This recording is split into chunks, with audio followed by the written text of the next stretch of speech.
Inside the Deck is brought to you by CoolStuffInc.com, sellers of Magic the Gathering and many other card and board games.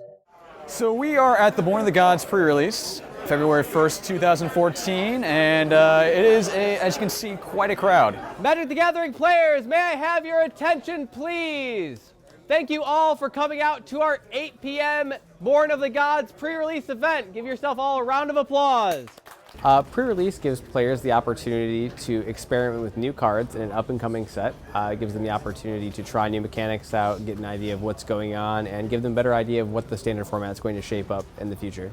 Overall, it gives you that sealed deck experience to really get an exposure to the new set. In this case, you start off with 3 Theros booster packs, 2 Born of the Gods, and a special seeded pack that comes with a cards devoted to your color type, and it really gives you that chance to get a leg up on the rest of the format and have a good time doing it as well. Born of the Gods is the second set of the Theros block, and basically continuing the story that started out in Theros.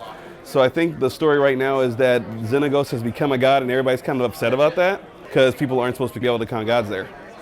The multicolored gods, at first glance, I felt like they were a little bit of a different beast than the Theros gods. I mean, the increased devotion is definitely it's a hard sell at first, but after playing with a few of them, I've realized it's a lot easier to get than you can anticipate on that one. And a majority of them I've seen just demolish people. They're not as broken as the first run, for sure. They're still indestructible, which is really not pleasant. Mogus is nuts for standard.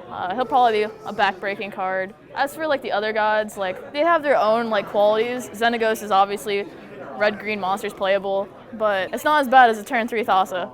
I'd much rather see the other gods. My personal favorite card is Bile-Blight because it's reminiscent of the Plague of Athens during the Peloponnesian War. I love the card art, I love the flavor. It's just fun for me. It's really nostalgic to see a lot of the ancient Greek cards, and it's good to see ancient Greece pop into normal pop culture. For sure, Drown in Sorrow. It makes Infest so much better, and you get Scry 1. It's not only good for Standard, it's good for Modern. I personally play it in my sideboard for Modern. It's a great sweeper, and you get the Scry 1. It just makes it, old cards, so much more better.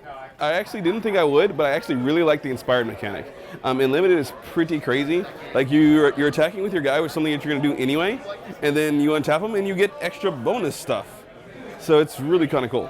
We haven't seen a large, small set since, I believe, Mirrodin Besieged on that one. So it definitely has a lesser impact on the field versus, say, the large, small format of, Return to Rab block.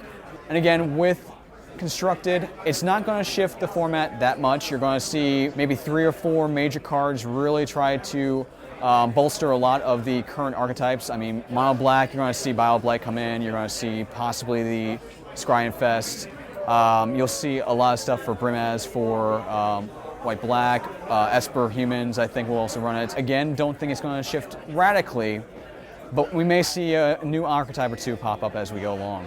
With the smaller sets, the power in the cards is a lot more subtle. It takes a little bit more time for people to figure out where they are and where they belong. It just takes a little bit longer to figure it out. So I go to pre-releases because they're fun. They bring back that almost kitchen table experience of Magic the Gathering, just playing with friends, building your decks, and just having a good time. I like to get practice in sealed events.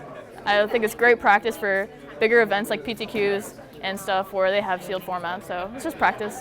It's a lot more laid back. You get to kick back with some pizza and some friends, and it really is a great time overall.